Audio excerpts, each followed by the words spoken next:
बिस्मिल्लाहिर्रहमानिर्रहीम अस्सलाम वालेकुम दोस्तों, कैसे तुसी उम्मीद करने तुसी बिल्कुल खरीत ना होगे। अल्हम्दुलिल्लाह असी भी बिल्कुल ठीक ठाक हाँ। असी जनाब हुण खलोते हैं जिथे देगा बनन डईयां ने ते देगा जनाब जिहड़ा बनन डईयां ने ना उहदा मुकम्मल तुहानूं जिहड़ा है ना प्रोसेस है वहाने आ कि देग किस तरीके नाल बनाई जांदी है। एक मिठी जिहड़ी देग वो बिल्कुल तैयार हो गई है, नमकीन भी जिहड़ी ना वो इंशाअल्लाह तैयार है। उस तो इलावा होर भी छोटे छोटे जिहड़े भी अपना व्यूज़ ने ना वो तुहानूं विखावांगे असीं। और जी असीं वैस भाई कोलों कटिंग करवा रहे हैं। अज जुम्मे का दिन सी ते सीगा सिर ते जिहड़े कुछ 4 वाल है इन्हां नूं सीधियां करवा लईए। वैस साहब जनाब करन डे ने कटिंग, वेखने अज कटिंग किस तरीके की करदे ने। जनाब हजाम तो बड़े अच्छे ने।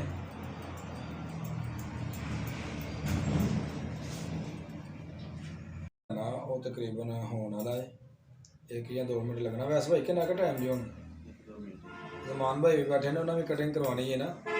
जमान कटिंग करवानी कि शेव खाद कराना है। अच्छा खाद करवाना है। अज जुम्मा जी अज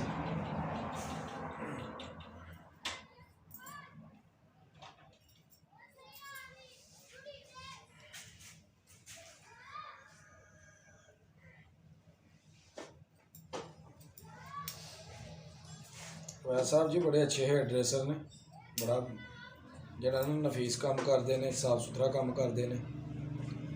वेखो जनाब इन्हें बेहतरीन कटिंग की है। अभी खुश हाँ तो असी अज ऐसे जी खुश हाँ तो इन्होंने अज ही खुश करके जाना कि अगों वेखते रहन कि कटिंग कितने करवाना आते हैं।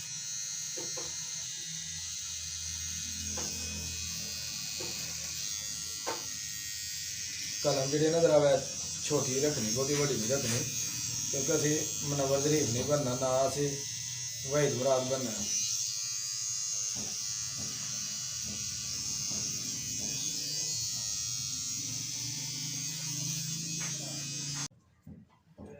हूँ लान डे ने शेविंग जैल लान डे ने, फोम लान डे ने जी। वैसा पता की फायदे ने? अच्छा शेव जरा जल्दी नरम हो जाती है।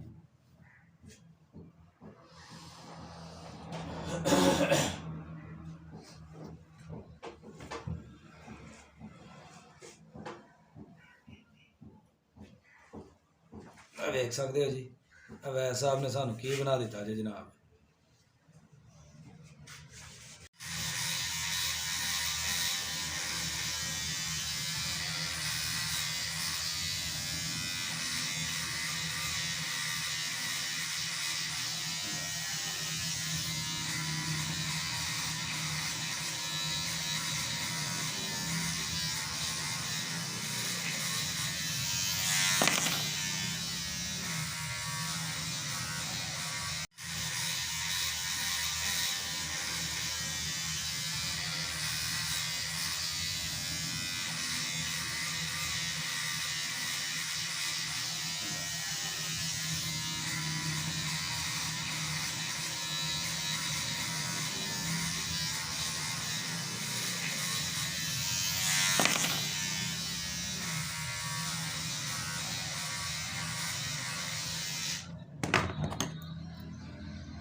वैस साहब हूँ क्रीम श्रीम मिला छड़ी है, इस तरह तैयार करन डे ने जिस तरह जनाब शादी ते चले हैं।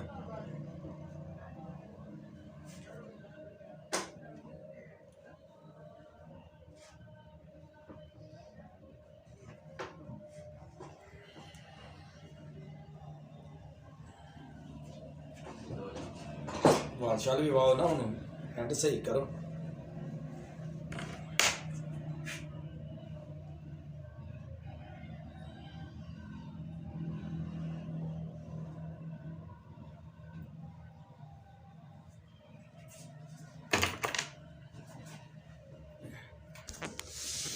लो जी वैस भाई ने कटिंग कर दी है, शेव कर दी है। अगे नालों लुक जी ना ज़रा थोड़ी वधिया हो गई है जी। वैस साहब बहुत शुक्रिया जी। यह जनाब कटे जान डे ने काजू पिस्ता बादाम गरी। साड़ी जी अपना भरजाई उन्हें जाना जनाब उमरे शरीफ की हाज़री वास्ते।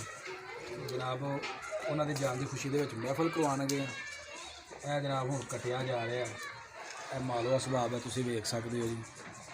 यह मिठिया चौलों के पाने क्योंकि सानू खुशी बड़ी है, तो खुशी वास्ते इंशाल्लाह बिरयानी भी बनानी है। यह जनाब बिरयानी की देग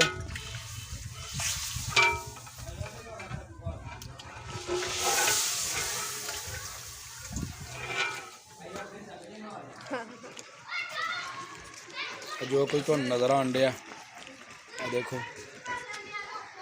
यह बिरयानी वास्ते चावल।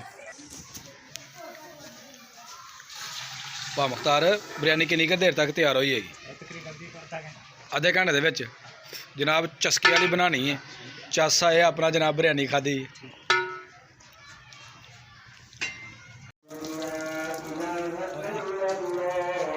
क्या बात है जी, ज़बरदस्त रंग। देग हूँ कोलियां ते ला के ते दम ते रख दी गई है ताकि चौल जड़े ना चंगी तरह पक जान। विच बिल्कुल भी जड़ा है ना कोई भी दाना जड़ा ना कच्चा ना आए। हल्का हल्का थले नाल कोला लाया जान डया कि हूँ दम के उत्ते जड़ा है ना चावल बनन। जिते साइडों के कोले पाए जाते हैं। कोले पाने का मकसद यह होंगे कि चंगी तरह जड़ा है ना चौल पक जान, उत्तों भी अपना दम लगे तो थलों भी अपना सेक पे, दोवें जगह तो सेक बराबर का पे।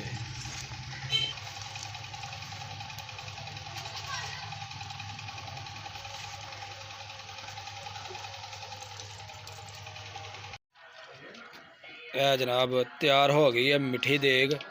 उत्ते मेवा जात जड़े ने ना वो ला दिते गए ने। क्या बात है जी, ज़बरदस्त। क्या बात है, एक एक दाना जनाब वखरा वखरा। नवे चौल ने तो जनाब एक एक दाना जड़ा ना वखरा वखरा है जनाब। क्या बात है भाई मुख्तार, ज़बरदस्त।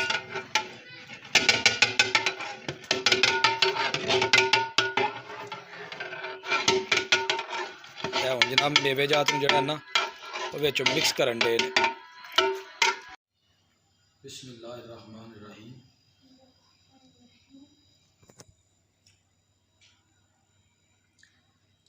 लो जी महफल तो चावल असी खान डे तो माशाल्लाह बड़े मज़ेदार चावल बने ने।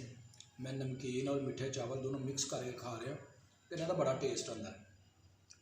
तो महफल पाक भी जी ना वो ख़त्म हो गई सी तो हम चावलों का मरा है तो हम चावल असी खान डे। अगर दोस्तों को साडी वीडियो लगे चंगी तो वीडियो में एक लाइक जरूर कर देना। तो जोड़े दोस्त नवे वीडियो वेखन डे ने वो मेरे चैनल में भी सबसक्राइब कर देना। तो सानू जनाब हुण दवो इजाज़त, अल्लाह हाफिज़।